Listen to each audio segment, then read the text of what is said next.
much of today's reading is separate stanzas which take the different professions and examine how they go. Mandeville is very cynical and points out how each one, as he was just saying, has some cheat. And there's always some dishonesty in everything that people do.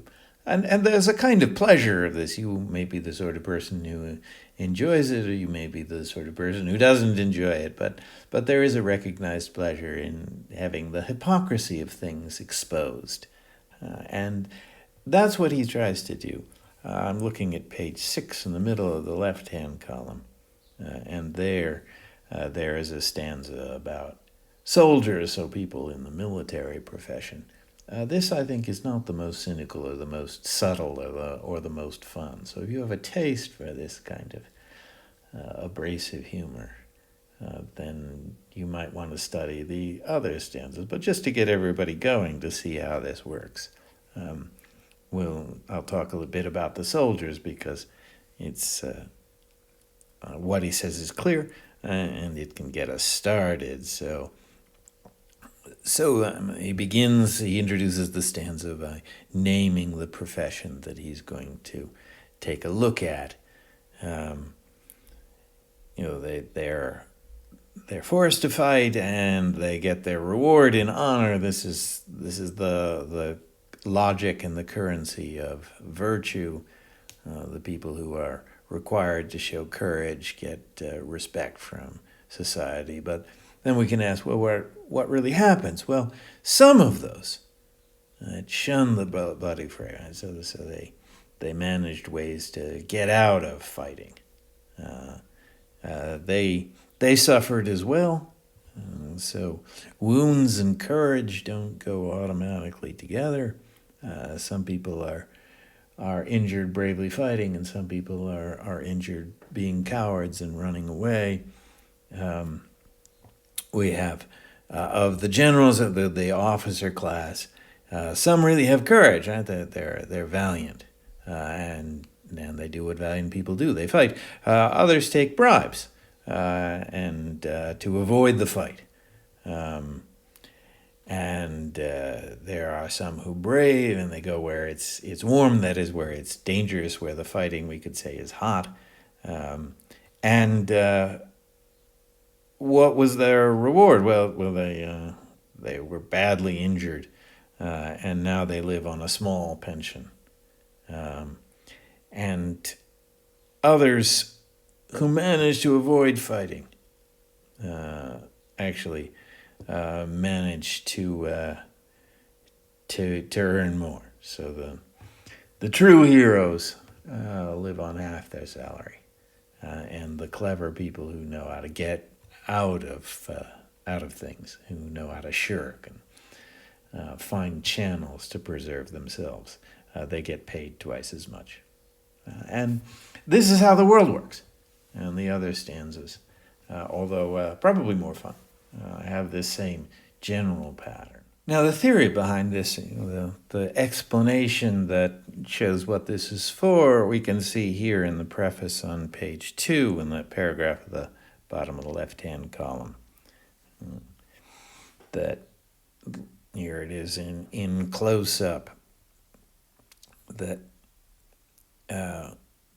what is he going to do in the poem? Well, he says, slightly touch on some of the faults and corruptions of various professions and callings are generally accused of. And so we just saw that with the soldiers. He's not the only one to say that when you're in the army, you will do better for yourself if you find ways to stay out of the fighting than if you get right into it.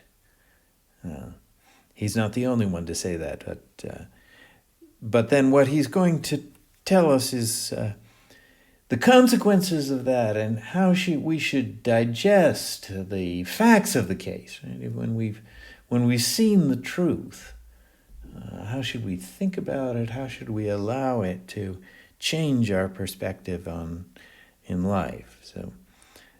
So drilling down, here's the top of the paragraph, and the bottom, this is all on page 2 of the preface.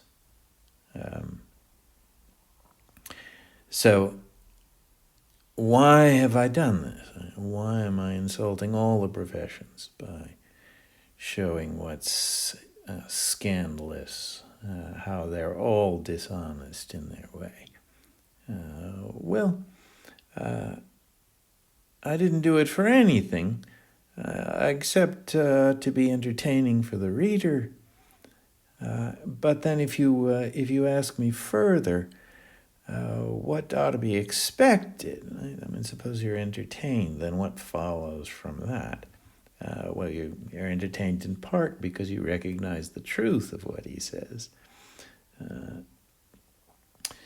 I would answer that those who continually find fault with others, so if you're the sort of person who notices other people's faults, then by reading these, you'd be taught to look at home.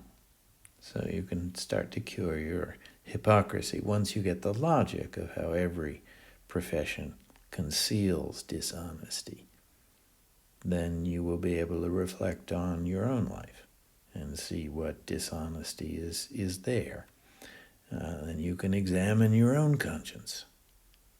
And if you're capable of feeling shame, you could be ashamed of what you do, not so much, because that's not ultimately bad.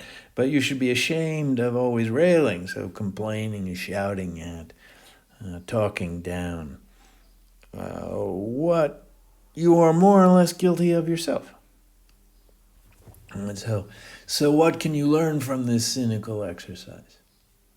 Not to be a hypocrite and to direct all your judgments outward.